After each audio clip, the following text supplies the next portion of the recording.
Eu olhei para a polícia e disse: vocês têm que entrar. Eu falei: se a gente entrar, ela vai apontar a arma e a gente vai reagir. Então eu vou entrar. A polícia disse: se você entrar, ela te mata e se mata. Eu falei: pois eu tenho que arriscar. E minha esposa disse: não faz isso. Mas é imoral eu não arriscar. Eu estou com a minha família ali, mas eu não posso olhar minha mãe lá com uma arma e ficar quieta esperando o barulho. Eu só falei: Senhor, venha comigo. Meti o pé na porta. A porta abriu de primeira. Vamos lá. Podem colocar na tela. Atos capítulo 6, no versículo 4. Preste atenção no texto. Eu vou usar a terceira melhor, considerada a terceira melhor Bíblia do mundo. Número 1, King James. Número 2, Bíblia de Lutero. E número 3, uma Bíblia brasileira. ACF. E o povo brasileiro nem valoriza. Ela não está nem entre as 10 Bíblias mais vendidas no Brasil. E é a terceira melhor Bíblia do mundo. E por quê? O texto, fiel aos originais, pureza no texto. Bom, mas sabe como é que o brasileiro compra a Bíblia? Olha que linda. Tem lantejola. Ó, diz assim o texto: mas nós perseveraremos na oração e no ministério da palavra. Um dos motivos por que foi feito essa escolha e decisão pelo colegiado apostólico no livro de Atos é que eles haviam se preocupado demais com apenas o crescimento da igreja, com muitas coisas na igreja triviais, e eles perceberam que haviam abandonado a oração e o estudo. Mas no capítulo 6, os apóstolos definem em um colegiado, foi votado isso aqui que nós estamos lendo, que eles decidiriam, que iriam pôr diáconos para uma coisa, iriam pôr cooperadores para outra coisa, mas eles iriam perseverar na oração e no ministério da palavra. Para isso também eles convidaram a igreja para esse propósito. Todos os teólogos, todos os historiadores defendem que foi a partir daí que a igreja explodiu no mundo todo. A partir dessa escolha apostólica de que oração e palavra deveriam ser as duas asas de um pássaro, que a igreja deslanchou. Irmão, você sabe o que produz avivamento? Mas não apenas isso, você sabe o que é avivamento? Avivamento é a bala de prata de Deus na apostasia. Sem avivamento só sobra sepultamento. Avivamento é a arma mais poderosa que Deus tem em heresias, apostasias, desvios, pecado e caos. A resposta de Deus para qualquer momento no mundo sempre foi avivamento.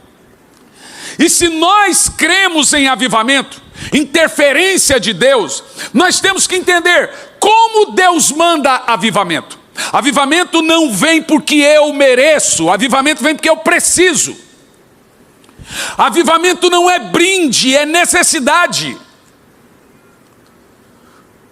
Nós estamos vendo na Bíblia Sagrada, se você pegar, por exemplo, a igreja de Paulo em Éfeso, é a única igreja, a de Éfeso, que é mencionada por 3 vezes na Bíblia. Ela sofre o maior avivamento bíblico. Éfeso era uma cidade de 350 mil habitantes, tinha o templo de Diana de 6 andares, um templo construído em 110 anos no mais puro mármore. Era uma cidade idólatra, mas não só idólatra, eles acreditavam que a invocação de espíritos entrando nas pessoas deixavam eles semideuses. Então, no capítulo 19 de Atos, você vê que as pessoas caminhavam endemoniadas, tinham expulsadores de demônios de feira. No capítulo 14, você vê que eles foram para Paulo, Silas e Timóteo confessar seus pecados em praça pública. Ainda no capítulo 14, começou a ter centenas e centenas de fogueiras na cidade de Éfeso, porque eles começaram a queimar seus livros de feitiçaria e de bruxaria. O avivamento de Éfeso foi tão avassalador, mas tão avassalador, que no texto bíblico diz que toda a cidade creu em Deus. Toda, significa 350 mil pessoas creram em Deus. Desde que veio o avivamento de Éfeso, 12 dias depois que o Espírito Santo desceu, o templo fechou a porta e não abriu nunca mais. Você percebe que Éfeso é mencionado no capítulo 19 de Atos, Éfeso é mencionado na carta aos Efésios, e Éfeso é mencionado em Apocalipse no capítulo 2. Só que em Apocalipse no capítulo 2, a partir do versículo 1, o Senhor não vem traçando apenas elogios. Ele diz: tenho porém contra ti o fato de que você abandonou o seu primeiro amor. Então nós estamos ouvindo agora que aquela igreja que viveu um grande e poderoso avivamento, agora ela está completamente fria e distante do Senhor, mesmo com qualidades excepcionais. A melhor igreja da época, socialmente perfeita, teologicamente perfeita, não abandonava a fé, aguentava o tranco na perseguição, aguentava a perseguição, provava os que se diziam apóstolos e não eram. Ou seja, você iria querer congregar nessa igreja. Mas a história de Éfeso me traz uma lição. E a lição é: você pode estar com Deus em doutrina, mas com o diabo em conduta. Você pode ter Deus na mente e o diabo na ética. A igreja de Éfeso me ensina uma triste lição. Porque de Atos capítulo 2, o avivamento de Pentecoste, para Atos capítulo 19, o avivamento de Éfeso, são 23 anos. De Atos 19 para Apocalipse 2, são 50 anos. Nós estamos falando de 73 anos, desde que o Espírito Santo desceu pela primeira vez no Novo Testamento, para quando eles não são nem sombra mais do que viveram se tratando de avivamento. Entre Atos 19 a Apocalipse 2 são apenas 50 anos. E não temos nem sombra de avivamento naquela cidade. E sabe o que é mais interessante? Você sabe quem era o pastor de Éfeso em Apocalipse 2? Esse é um texto fácil para quem, os irmãos de escola bíblica. O fundador é o apóstolo Paulo. O seu substituto é Timóteo. Depois vem Silas. E você sabe com quem termina? O apóstolo João. Aquele João que Jesus diz: está aí sua mãe, está aí seu filho. Que Jesus delega a missão de cuidar de Maria. O João do amor. Esse João que o Senhor manda a carta para ele e diz: se vocês não se arrepender, eu vou tirar o seu candeeiro. Ele era o anjo dessa igreja. Isso nos ensina que nós podemos passar pela vida cristã sem fervor espiritual e gozando de situações que nos fazem sentir bons espirituais e religiosos. Então aí vale a pergunta: como mensurar o fervor espiritual de Deus no meu interior? Fervor espiritual não vem porque tu vem à igreja. Vir à igreja não te faz um crente. É da mesma forma como ir no McDonald's não te faz um Big Mac. Frase de Twitter aí, irmão. O fervor espiritual não é medido pela religião. Como nós medimos esse fervor espiritual? E como nós percebemos que estamos nos distanciando de Deus? Veja bem, todo pecado nasce de uma ausência espiritual, de um distanciamento de Deus. Então aí surge um pequeno detalhe que nós começamos a ler no texto. Detalhe número 1. Qual foi o segredo da igreja primitiva para chegar até aqui? Nós ainda somos engajamento da igreja primitiva. Nós ainda somos hype de Paulo. Nós ainda vivemos o auge. Nós somos os frutos. Nós ainda somos filhos da igreja primitiva. significa que deu certo, significa que está dando certo, significa que o evangelho sobrevive, significa que aquilo que eles fizeram foi fruto permanente e não passageiro. E o que fez os frutos dos apóstolos serem um fruto permanente e não passageiro? Qualquer coisa que você fizer que não venha de debaixo de oração não é permanente. É só a gente pegar e ver o que eles falaram. Quanto a nós, nos dedicaremos à oração e ao ministério da palavra. Então vamos ver. Como é que nasce avivamento? Avivamento nasce de duas escolhas essenciais e poderosas. Escolha número 1. Avivamento nasce se Deus se mover. Se o coração de Deus não for movido, não há avivamento. Número 2. Avivamento nasce se o homem se mover. Se o coração humano não for movido, não há avivamento. E isso é bíblico. Então nós vamos chegar à seguinte conclusão: quais são as armas que Deus tem para mover o coração de Deus? Se não há avivamento sem que o coração de Deus se mova, tem que haver uma arma poderosa para mover o coração de Deus. Segundo, quais são as armas para mover o coração do homem? Se o homem precisa se mover em direção a Deus e Deus precisa se mover em direção ao homem, quais são as armas? Bom, essas armas estão aí. Nós temos uma arma terrena e temos uma arma eterna: oração e palavra. Agora escute bem o que eu vou te dizer. Tem gente que diz que não ora porque não faz parte do ministério de intercessão da igreja. Pois eu sinto muito lhe dizer que intercessão não é um ministério de oração, é um tipo de oração. Oração não é ministério, oração é ofício. Oração é uma ordem a todos.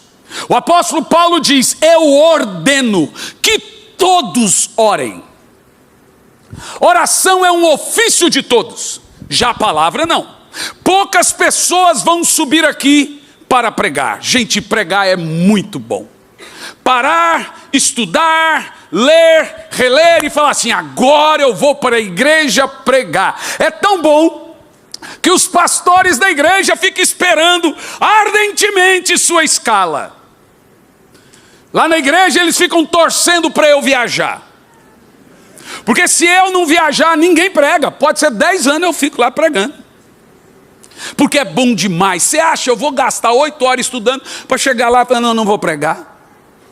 Eu congregava numa igreja muito grande uns anos atrás, e toda vez que eu chegava lá, eu já viajava, o pastor olhava e dizia assim: você tem alguma mensagem? Falei: eu sempre tenho, pastor. Se eu vou pregar ou não, mas eu sempre tenho uma mensagem. Eu fico chateado quando o obreiro meu diz assim: pastor, eu não tenho uma mensagem. Que? Então você só estuda para pregar? Você só lê Bíblia para pregar? Você não tem uma mensagem aí, nada? Não, eu não estou preparado. Ixi, rapaz, eu fico é doido, porque o pregador não pode pregar na Bíblia só quando vai pregar. Aquilo é a vida da gente. E aí um dia eu fiquei chateado, falei assim: pastorzão, eu venho aqui para assistir culto, eu quero beber, eu quero receber. Mas toda vez que eu venho, o senhor não prega, só põe eu para pregar. Não, mas porque aí ele fica lá folheando. É porque eu não tenho palavra. Pois deixa eu te explicar uma coisa, presta atenção no que eu vou te dizer. Isso é muito grave o que nós estamos falando aqui, ó. A oração, ela move algo, a palavra move outro algo. A oração é um ofício de todos e a palavra é um ministério de poucos. Só que eu já vi pastor cair, pregador cair, cantor famoso cair, mas nunca vi gente de oração cair.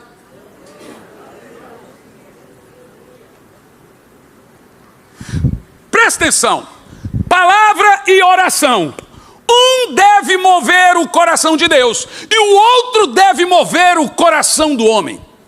Deus se move quando a oração se move. O céu é reativo, é clamar para ser respondido, é bater para se abrir, é buscar para ser encontrado.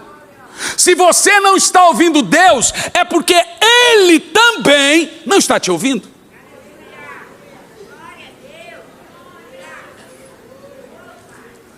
Gente, oração não é só o meio de eu conseguir de Deus o que eu quero. É também um meio como Deus consegue de mim o que Ele quer. Então você não pode orar só quando tiver vontade. Oração é uma arma de Deus também, como também sua. Vou te explicar para você entender o que eu estou falando. Vamos lá. O povo de Israel estava preso no Egito por 430 anos. Aí você pergunta, havia uma profecia que Deus enviaria um libertador. Havia ou não havia? E por que não enviou logo? Por que esperou 430 anos? A pergunta é mais simples, a resposta é mais simples do que a pergunta. Olha como Deus decidiu descer no Egito. Moisés, desce no Egito. Como é que se diz? Porque eu ouvi a oração do meu povo. Aí eu te pergunto, por que eles ficaram 400 anos na escravidão? Porque não orava. Porque não tinha movimento de oração. Deus estabeleceu a oração como uma arma. Oração é trincheira, oração é batalha, oração é ir avante, oração é conquista. Você não pode pensar em oração, eu não oro, mas eu tenho minhas intercessoras. Você já viu isso? Você acha que algum intercessor resolveu para Jacó? Intercessão é uma bênção, gente. Gente orando pela gente é uma bênção. Mas tem uma hora que Deus olha para você e diz: vem falar comigo. Meu Deus.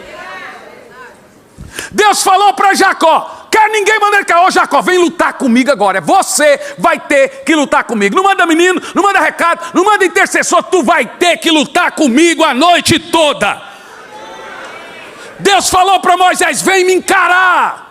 Deus está te chamando para você subir o monte da revelação. E o monte da revelação na realidade é de joelho. É o lugar da revelação, é o lugar da visitação, é o lugar da profecia, é o lugar de receber e de receber.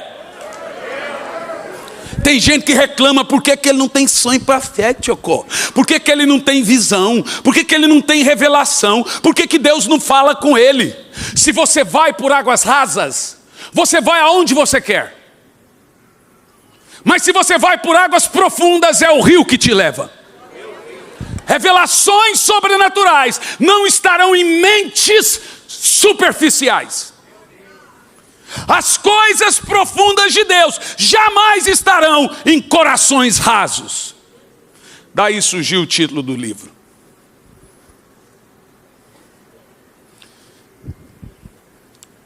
Pensa comigo. Deus fez a oração. Deus fez a oração para o homem.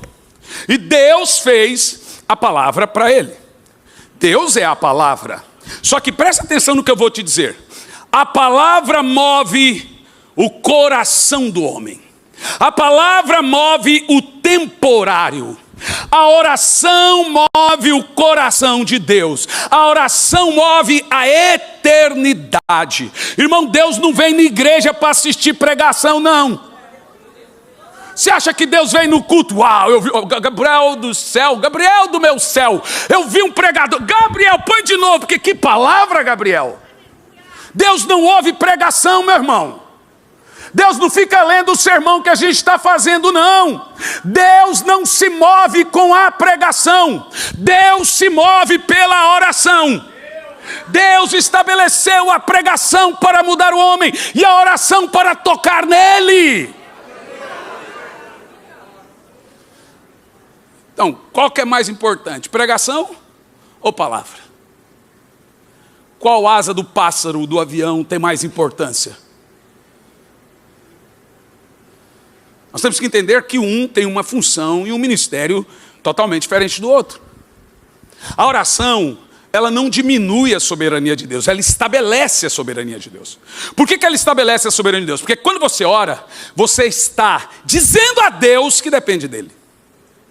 Irmão, se você não topar o diabo quando você estiver indo, é porque você está andando lado a lado com ele.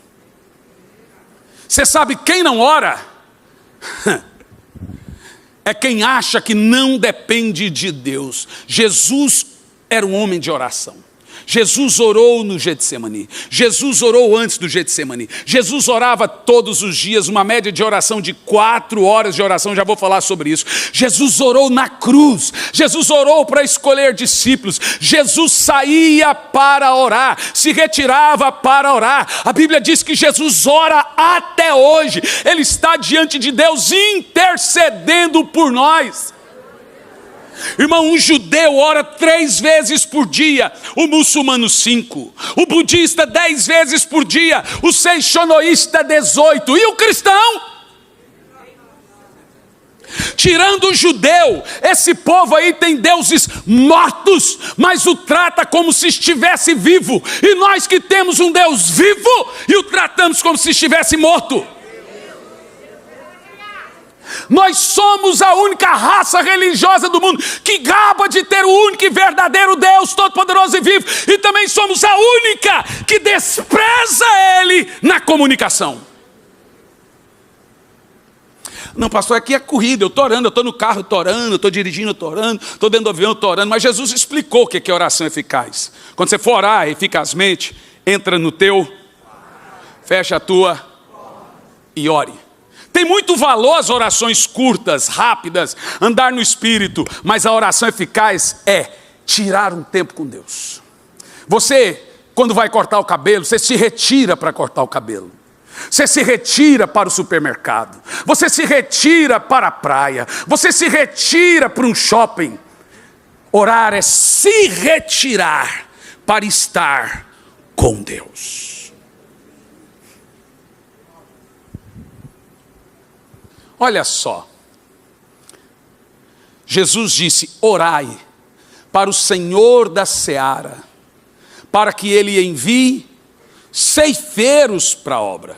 Deixa eu te perguntar, Jesus pode ganhar o mundo sem você orar? Pode ou não?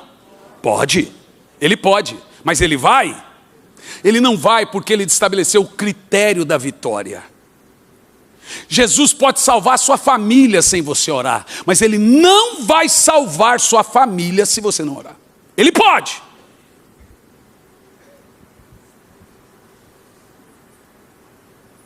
Amém?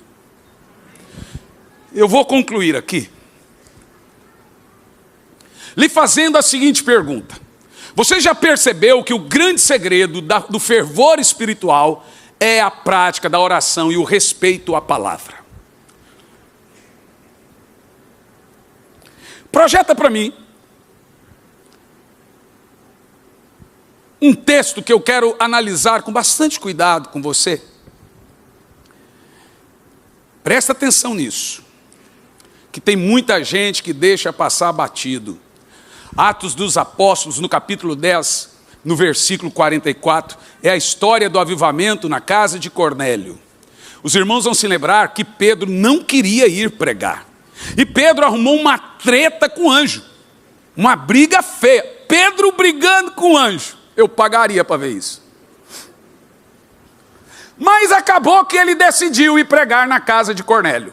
Mas olha que coisa interessante, das 4 vezes que o Espírito Santo desceu, uma em Atos registrado, uma foi com Paulo, 3 foi com Pedro. Das 4 vezes que o Espírito Santo desceu, 3 foi com o apóstolo Pedro. E sabe como que o Espírito Santo descia? Toda a pregação de Pedro, o Espírito Santo descia no meio da palavra. O homem era uma bomba quando se tratava de Espírito Santo. Vamos ver o texto, Atos 10, 44. Presta atenção nisso. E dizendo Pedro ainda essas palavras, caiu o Espírito Santo sobre todos que ouviam a música, o teatro. Tudo isso tem na minha igreja.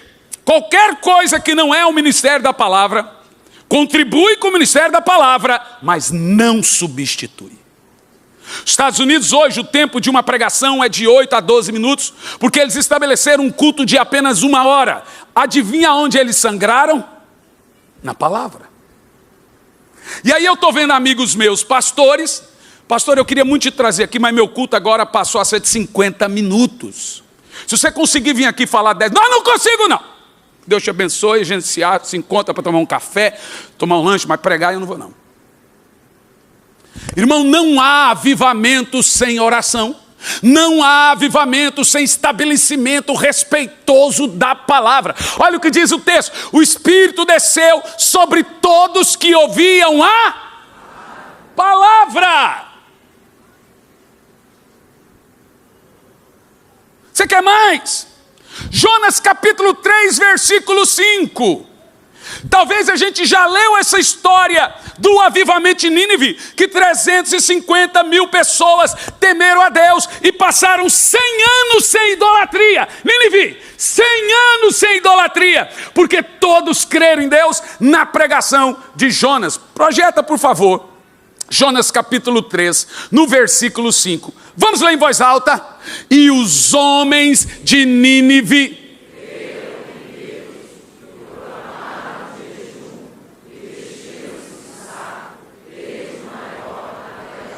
agora atenção, continua o texto, vai lá. E até o rei de Nínive, e ele levantou-se do seu trono, tirou suas vestes, cobriu-se de saco e sentou em cinza. Qual palavra chegou no rei? Jonas pregava todo dia na rua, e a palavra chegou em todos. Continua. E fez uma proclamação. Quem? O rei, que se divulgou em Nínive pelo decreto do rei e dos seus sátrapas, dizendo: nem homens, nem animais, nem bois, nem ovelhas provem coisa alguma, nem lhes dê alimento, nem bebam água. O rei mau. Você sabe qual é o nome desse rei aqui? Salmo Polassá. Ele desenvolveu o crime de sacrificar crianças a Moloque. Isso era um demônio, esse rei. Continua. Mas os homens e animais sejam cobertos de sacos e clamem a Deus. Quem fez isso? O pior e o mais cruel rei da região. E convertam-se cada um. O rei ouviu a palavra e se arrependeu. Nós estamos prestes a ver isso, irmão. Deus vai estabelecer um novo trono para a sua palavra, um novo trono para a vida de consagração e de oração. Tem alguém aqui comigo que crê nisso? Vamos lá, Devec.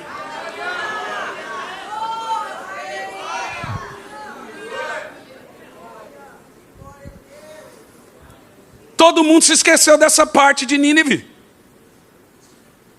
Por que Deus não matou Nínive? Porque o arrependimento veio de cima para baixo. Mas eu vou fazer uma pergunta a você. De todas as orações estabelecidas na Bíblia, qual é a mais falada? Vamos lá. É igual jejum. Jejum tem muitos tipos. 40 dias, 21 dias, 16 dias, 7 dias, 3 dias. Qual é o mais forte da Bíblia desses? Por incrível que pareça, o mais praticado, que tem mais milagre, é o de 3. Esther, Paulo, Esdras, Nínive, todos atacaram no jejum de 3 dias. E oração? Se toda oração fosse igual, não haveriam várias. Qual é a oração mais poderosa da Bíblia? O que você acha? Comenta aqui embaixo. Eu vou deixar isso para o mês de agosto. Eu conto o mês de agosto, pastor. Amém? Amém. Tá bom, vou terminar. Ainda eu tenho 20 minutinhos ali, eu vou terminar e eu consigo fazer isso. Vamos fazer o seguinte? Por incrível que pareça, a oração mais absurda de toda a Bíblia, mais poderosa, é a que todos os avivalistas praticaram. Durante muitos anos eu passei a vida tentando encontrar um padrão nos avivamentos. E sabe qual foi o padrão? Vamos lá. O Wesley, mais de 5 milhões de almas. Sua cultura, 2 jejuns semanais. E orava todo dia das 4:30 da manhã em diante. 2 jejuns, quarta e sexta. Da meia-noite às 18. Essa foi a cultura de John Wesley. Está vendo? Não precisa muito, não. 2 jejuns. Pode comer uma refeição para ter um grande avivamento. William Seymour queria um avivamento sobrenatural na Rua Azusa. Só que ele orava algumas horas, o Espírito Santo falou assim, é pouco para quem quer avivamento. Aí ele mudou para 5 horas por dia. E o avivamento veio. Está vendo? É fácil. Charles Finney, o avivamento de Finney é tão sinistro, que indiretamente ele conquista 66% da América. Indiretamente com pessoas influenciadas por ele, etc. E diretamente 6% para um só homem. Qual o segredo de Finney? 2 jejuns semanais, é porque a igreja primitiva praticava 2 jejuns semanais, e oração de madrugada. De Finney a partir das 5 da manhã. Moody, a partir das 5 da manhã. Jonathan Edwards, a partir das 4 da manhã. Todos, Robert Murray McCheyne, a partir das 4 da manhã. Todos eles, Murray McCheyne teve o grande avivamento da Escócia. O segredo dele era os jejuns semanais e a oração da madrugada. Todos esses homens de muita unção e poder eram oradores da madrugada. Mas segura essa aí. Vamos lá. Você já experimentou uma outra vez na sua vida fazer uma campanha de oração de madrugada? Levanta a mão, deixa eu ver quem já teve essa experiência. Ah, gente, é maravilhoso. Você põe aquela musiquinha baixinha. E a madrugada ela gera um efeito emocional que depois aquela musiquinha da oração gera... Você, toda vez que roda dá uma vontade de correr para o cantinho ali. Irmão, você acha que a igreja, eu vou falar especificamente o movimento pentecostal, chegou até aqui por causa dos teólogos trancados em salinhas decidindo o que é certo e o que é errado em ar-condicionado? Você acha que nós chegamos até aqui desse jeito? Você acha que os milagres aconteceram porque tinham críticos escrevendo suas críticas em periódicos? Não, nós chegamos até aqui por causa das irmãs do círculo de oração.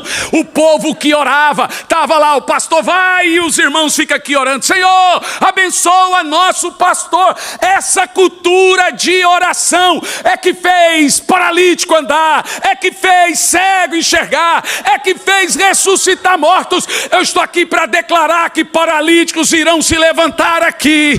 Eu estou aqui para declarar que mortos irão ressuscitar. Eu estou aqui para declarar que seus filhos serão batizados com o Espírito Santo na madrugada, na escola, no carro.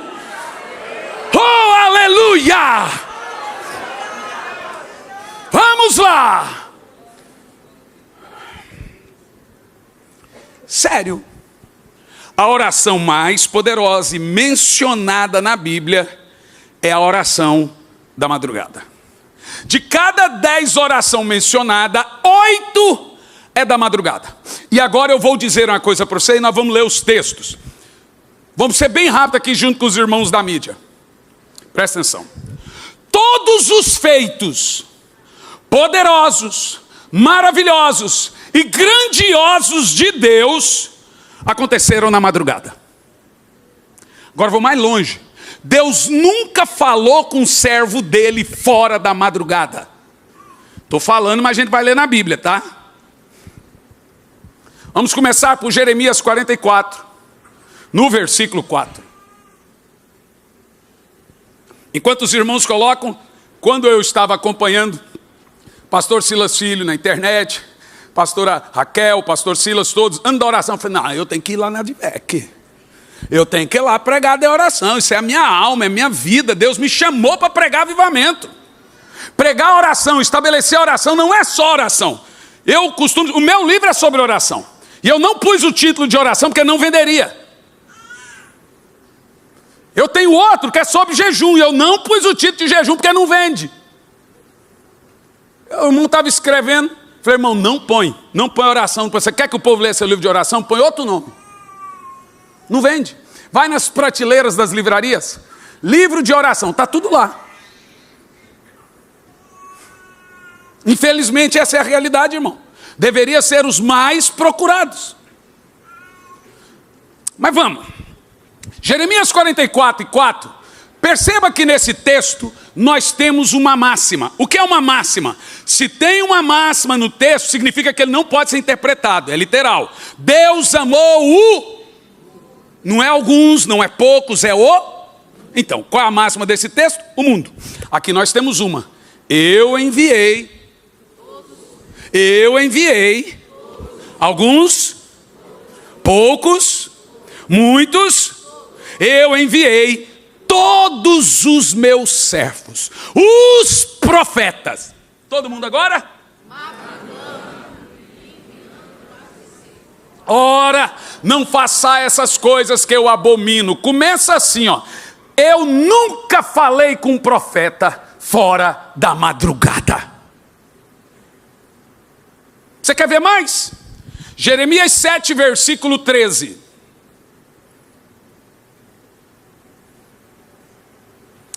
Vamos ler todos juntos.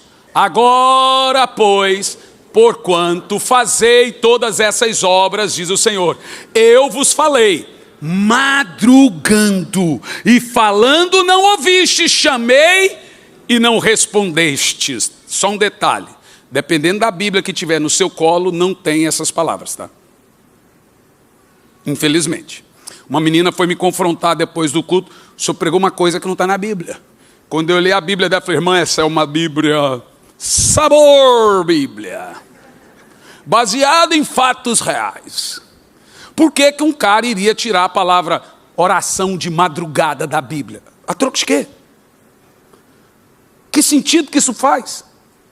É porque madrugada traz peso, não alivia. Olha que diz aqui, em todos os textos, agora Jeremias 7, versículo 25. Você está prestes a encontrar o tesouro. Diz assim, olha que isso aqui, gente, isso é poderoso, ó. Isso é para você não duvidar. Desde o dia que os seus pais saíram do Egito até hoje, enviei todos os meus servos, todos os dias.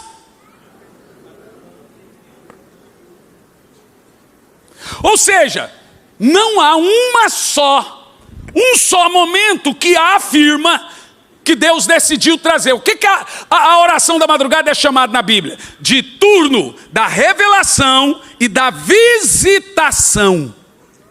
Todas as revelações de Deus são na madrugada. Todas as visitações são na madrugada. Tem mais. 25, Jeremias 25, versículo 3 e 4. Por que eu usei mais Jeremias? São mais de 3 mil textos de oração de madrugada. É porque Jeremias é o que mais prega sobre oração. Na realidade, é o maior avivalista do Velho Testamento, é Jeremias. Olha esse texto.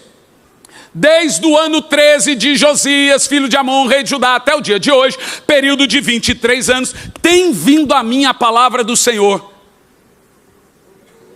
Que hora? Meu Deus, e falando vocês não o escutam. Agora segura, Provérbios 8:17 afirma, eu amo aos que me amam, e os que de madrugada me buscam, me encontram. Salmo 88:13 diz, mas eu, Senhor, clamo a ti, de madrugada minha oração chega em tua presença. Tu quer mais? Êxodo 24:4, os 10 mandamentos foram dados na madrugada. Diz o texto, Moisés escreveu as palavras do Senhor, tendo se levantado de manhã na madrugada e ergueu o altar. Segura aqui. Você já ouviu que a madrugada é poderoso para receber milagres, para conquistar vitórias, mas acima de tudo para viver um avivamento pessoal. Mas qual o horário da madrugada? Já não basta ser a madrugada? Vamos lá, irmão. Você pode falar com Deus a hora que você quiser, que Ele vai te ouvir. Pode ser 9, 10, 3, qualquer hora que você quiser falar com Deus, Ele vai te ouvir. Você pode falar com Deus a hora que você quiser. Você só não pode ouvir a Deus a hora que você quiser. A hora que você quiser falar, você decide. A hora que Ele quer falar, Ele decide.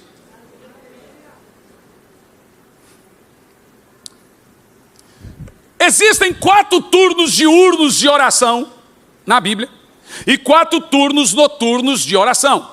2 noturnos, 2 da madrugada. O dia começa às 6 da manhã e termina às 18 na Bíblia. Na Bíblia o turno começa das 6 às 9. 9 veio o Espírito Santo. Das 9 ao meio-dia. Do meio-dia à hora nona, às 3 da tarde. E das 3 da tarde às 18. Acabou os turnos diurnos e você percebe que esses turnos são feitos de 3 em 3 horas. Turnos noturnos, 18 às 9, 9 à meia-noite. 3 de 3 em 3 horas. Agora vamos lá.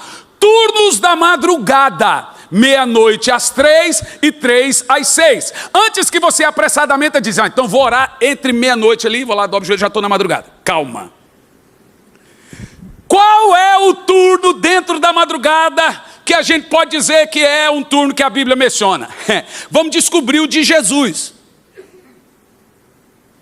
Por 4 vezes a Bíblia afirma que Jesus orava na 4ª vigília.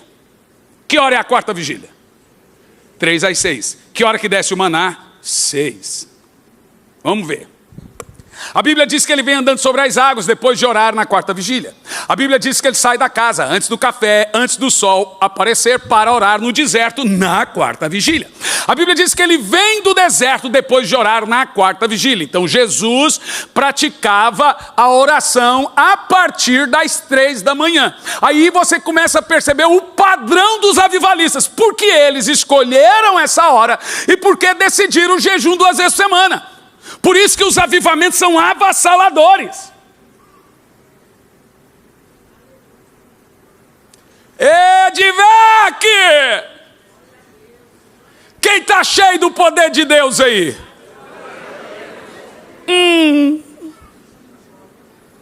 Glória! Quem está recebendo? Eu não conheço o crente que diz que não gosta de oração. Não existe esse tipo de crente. Não existe crente que diz que não gosta de orar. Tem crente que diz que não consegue.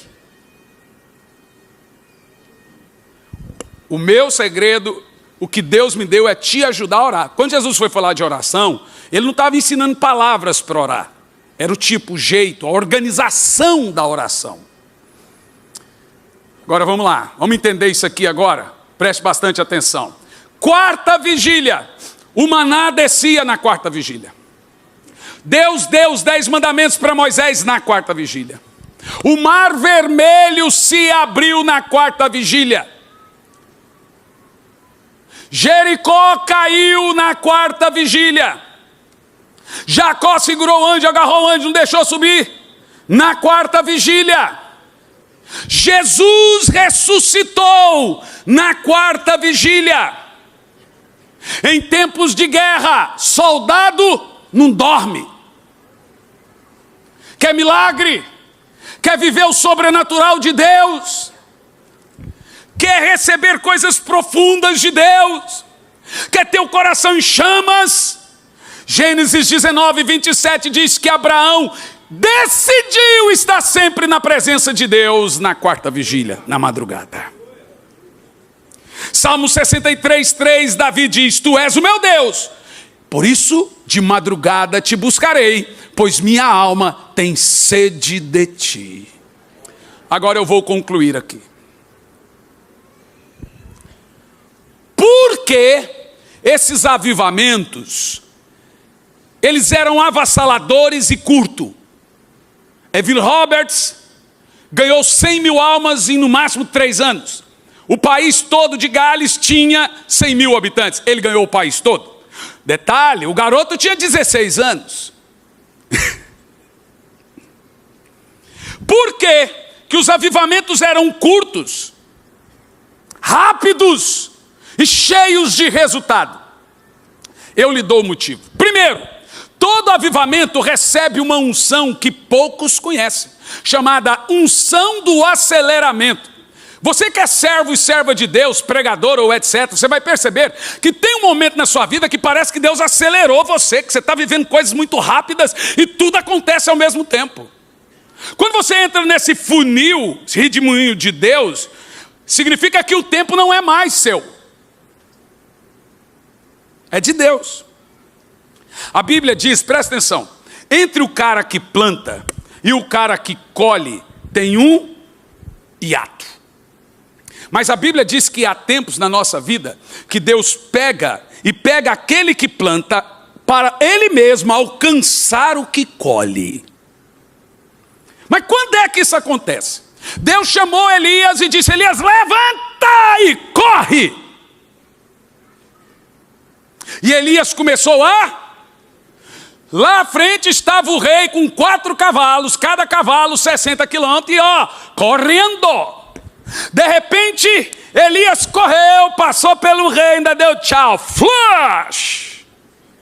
E o rei olhando Elias, correndo mais que ele, servos de Deus, presta atenção, avivamento é um mover profético, todo avivamento, todo servo de Deus passa a estar debaixo de um manto profético, que funciona através da velocidade. Com Deus, saltamos muralhas, voamos como? Corremos e não cansamos. Isso é um tremendo dom, poder de Deus na vida de uma pessoa. Mas escuta o que você está prestes a ler.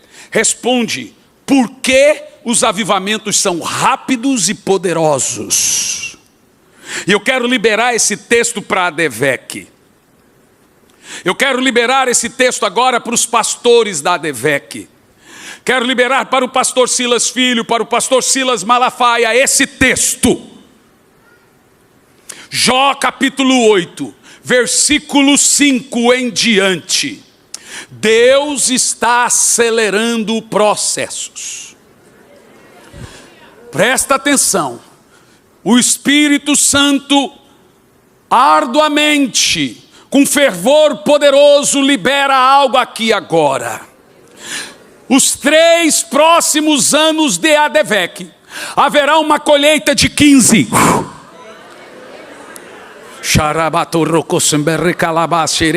Vamos lá, um minuto orando em língua. Anota isso aí. O juiz da profecia é o tempo. Anota. Jó, capítulo 8, versículo 5. Gente, deixa eu te contar a história desse texto. Eu orei 35 anos pela salvação da minha mãe. Minha mãe tinha muitos vícios, tentou suicídio 2 vezes. Então eu fui para a madrugada por causa da minha mãe. Eu não queria ver minha mãe no inferno. Meu filho dizia, pai, como é que o senhor não tem mágoa da sua mãe? Ela te abandonou. Eu disse, filho, você não sente mágoa de quem você ora. A cura da mágoa é pôr o nome da pessoa em oração. Ninguém fala o nome de alguém em oração se ainda está com mágoa. A hora que você decide orar para uma pessoa, some a mágoa. Jó orava pelos seus, a gente fala amigos, mas eu prefiro adversários. Porque a Bíblia manda você orar não é por causa deles, é por sua causa. Para que você seja curado, a maneira mais poderosa de ser curado da ferida é orando pelo ofensor. Na primeira vez, entala aqui, mas depois a pessoa pode fazer o que quiser. Minha mãe tentou suicídio, eu dei uma casa para ela, ela entrou dentro da casa, fechou a porta e nunca mais queria falar com ninguém. Deixei o telefone com a vizinha, falei, aconteceu alguma coisa, me liga. De repente ela liga, sua mãe está com a arma na cabeça para se matar. Eu estava com meu filho, minha filha de colo, parei na porta da casa, minha esposa, meu filho, pai, não faz isso, pai. Eu olhei para a polícia e disse, vocês têm que entrar. Falei, se a gente entrar, ela vai apontar a arma e a gente vai reagir. Então eu vou entrar. A polícia disse, se você entrar, ela te mata e se mata. Falei, pois eu tenho que arriscar. E minha esposa disse, não faz isso. Mas imoral eu não arriscar. Eu estou com a minha família ali, mas eu não posso olhar minha mãe lá com uma arma e ficar quieta esperando o barulho. Eu só falei, Senhor, venha comigo. Meti o pé na porta. A porta abriu de primeira. E eu fui em cima dela. A hora que eu fui em cima dela, ela levou e ela me socava e dizia, eu não aceito o seu amor. Eu falei, não estou pedindo para a senhora aceitar. Em fração de segundo, a polícia entrou e pegou a arma. Um de meus irmãos disse, era arma de brinquedo. Eu falei assim, pois é, ninguém quis saber se era. Não é verdade? É doido, é? Eu orei para o Senhor salvar minha mãe. Oração, gente, é um depósito. Você vai orando e não vê resultado, vai depositando. Vai orando e não vê resultado, vai depositando. Tem gente que está aqui nessa campanha de oração desse ano na igreja, ele pensa que rapidão já vai ter um milagre. Gente, você vai perceber que os milagres vão começar a fluir em algum tempo. Você está depositando, vai orando e jejuando e depositando. Daqui um pouco, o Senhor vem e diz, saca tudo.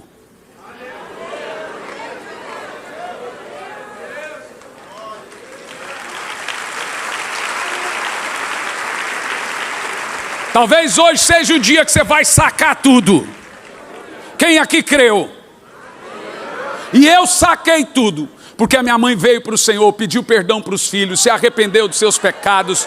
3 meses depois morreu. Minha filha dizia, agora que eu virei amiga da vovó. Eu dizia, Senhor, eu há anos para me relacionar com minha mãe. O Senhor me tira. Falou, leia, Hernani. Isaías 57, primeiro. Eu fui ler. Sabe o que estava? Perece o justo, e não há quem considere que as pessoas boas são retiradas antes de recair. Vou falar o quê? E o Senhor me diz, você sacou tudo, sua mãe entrou no céu, ela está salva. E olha isso aqui, mas se tu, de madrugada, buscardes a Deus, e ao Todo-Poderoso pedir misericórdia.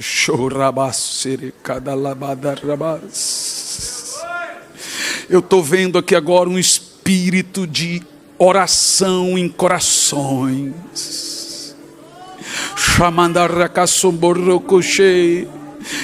Você vai voltar de novo às trincheiras, o lugar da lágrima, que fica aquela poça de lágrima. Tem gente sendo curada de câncer aqui, o Espírito me falou agora. Tem gente que vai receber dom de cura lá na madrugada. Olha o texto. Se tu de madrugada buscares a Deus, e ao Todo-Poderoso pedirdes misericórdia.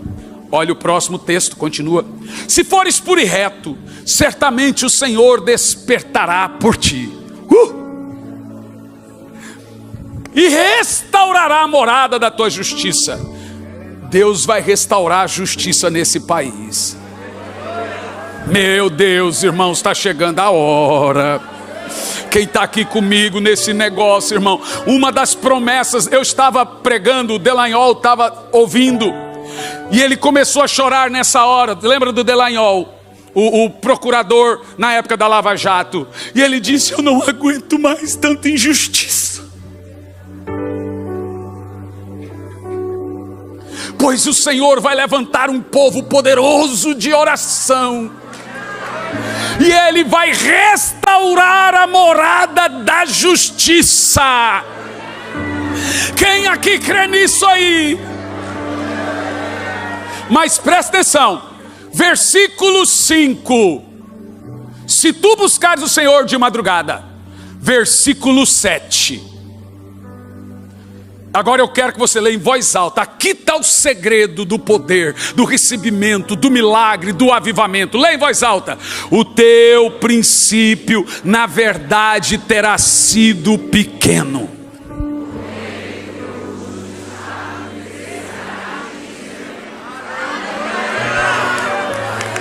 Pegou o segredo? Nesse texto, O Senhor me disse: está aí o segredo dos avivalistas. O teu princípio foi pequeno, mas o teu fim crescerá ao extremo. Se buscares ao Senhor na madrugada.